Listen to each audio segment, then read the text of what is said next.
안녕하세요. 오늘은 한국 불교의 큰 스승 성철 스님의 어록을 함께 나눠보겠습니다. 짧지만 깊은 울림이 있는 말씀들, 그리고 그 속에 담긴 삶의 지혜를 풀어드리겠습니다. 이 말씀 하나하나가 지금 우리 삶에도 큰 길잡이가 될 것입니다. 첫째, 마음의 눈을 바로 뜨고 그 실상을 보면 산은 산이요, 물은 물이로다. 실행 없는 말은 천번 만번 해도 소용없다.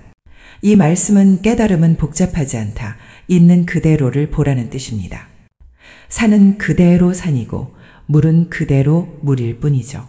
우리가 집착과 욕심으로 눈이 가려져 있으니 세상이 복잡하게 보이는 것입니다. 그리고 중요한 건 아무리 멋진 말을 해도 행동이 없다면 공허하다는 점입니다. 진정으로 아는 사람은 말보다 삶으로 보여줍니다. 오늘 우리의 삶 속에서도 말보다 행동이 더 큰 울림을 줍니다. 둘째, 베풀겠다는 마음으로 고르면 누구든 상관없다. 덕보겠다는 마음으로 고르면 가장 엉뚱한 사람을 고르게 된다. 나눔은 계산이 시작되는 순간 그 가치가 사라집니다. 내가 이 사람에게 주면 언젠가 보답을 받겠지라는 마음은 이미 공덕이 아닙니다. 진정한 나눔은 순수하게 주는 마음에서 시작됩니다.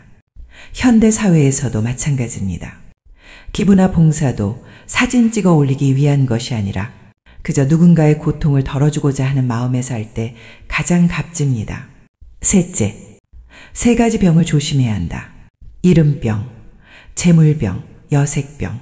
그중 가장 무서운 것은 이름병이다. 재물에 집착하는 것도 욕망에 빠지는 것도 위험하지만 가장 무서운 건 명예욕이라고 하셨습니다. 명예에 목숨 걸면 진실보다 체면을 택하게 됩니다. 사람들의 인정을 받으려고 자기 영혼을 팔아버리는 것이죠. 그래서 스님은 이름병을 가장 경계하셨습니다. 오늘날 SNS 시대에 더 절실한 말씀입니다. 넷째, 모든 진리는 자기 속에 있다. 밖에서 진리를 구하는 것은 바다 밖에서 물을 찾는 것과 같다. 우리는 늘 답을 밖에서 찾으려 합니다.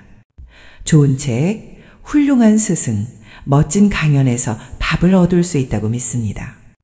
하지만 스님의 가르침은 명확합니다. 모든 해답은 결국 내 안에 있다는 것입니다. 바다를 두고 굳이 바다 밖에서 물을 찾는 어리석음을 범하지 말라는 것이죠. 이 말씀은 자기 성찰의 중요성을 일깨워줍니다. 다섯째, 대나무는 속이 비고 마디가 있어 바람에 꺾이지 않는다. 밥은 죽지 않을 정도로, 옷은 살이 보이지 않을 정도로 공부는 밤을 새워서 해야 한다.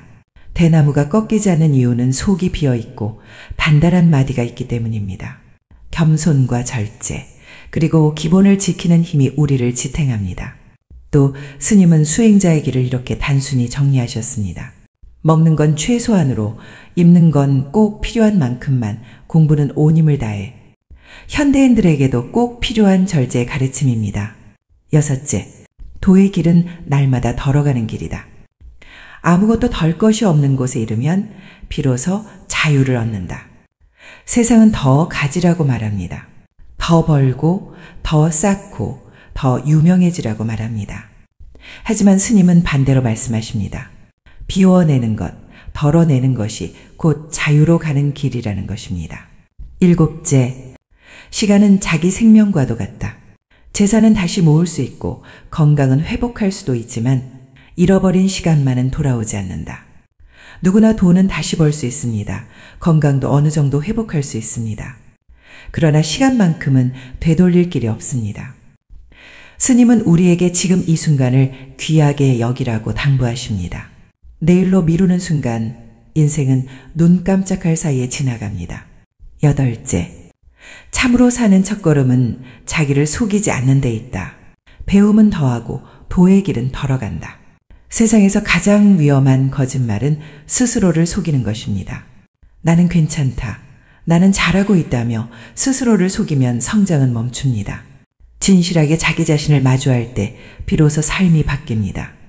아홉째, 자기의 과오만 항상 반성하고 다른 사람의 시비는 말하지 말라. 그림 속의 떡은 아무리 보아도 배부르지 않는다. 남의 잘못을 들추는 건 그림 속 떡과 같습니다. 아무 소용이 없다는 뜻이죠.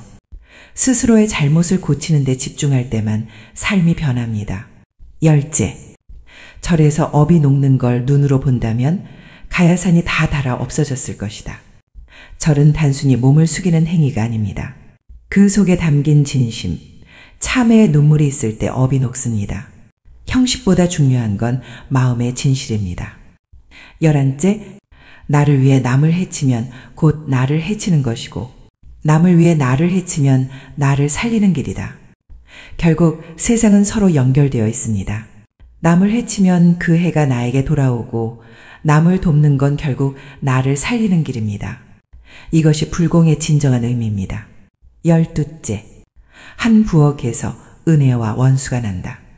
가장 가까운 관계에서 은혜도 원망도 함께 태어납니다. 멀리 있는 사람이 아니라 늘 함께 밥을 먹는 사람, 가족과 이웃이 내 삶에 가장 큰 영향을 줍니다. 13째, 나를 가장 잘 아는 아내, 자식, 친구가 은혜가 되고 원수가 된다. 멀리 있는 사람보다 내 곁에서 나를 가장 잘 아는 사람들이 때로는 큰 기쁨이 되고 때로는 가장 큰 상처가 됩니다. 그래서 가까운 관계일수록 더 조심하고 더 감사해야 한다는 가르침입니다. 14째, 삶이란 구름 한 점 일어나며 죽음이란 구름 한 점 흩어집니다. 있거나 없거나 웃지 않고 사는 이는 바보라네. 스님은 생과 사를 구름에 비유하셨습니다.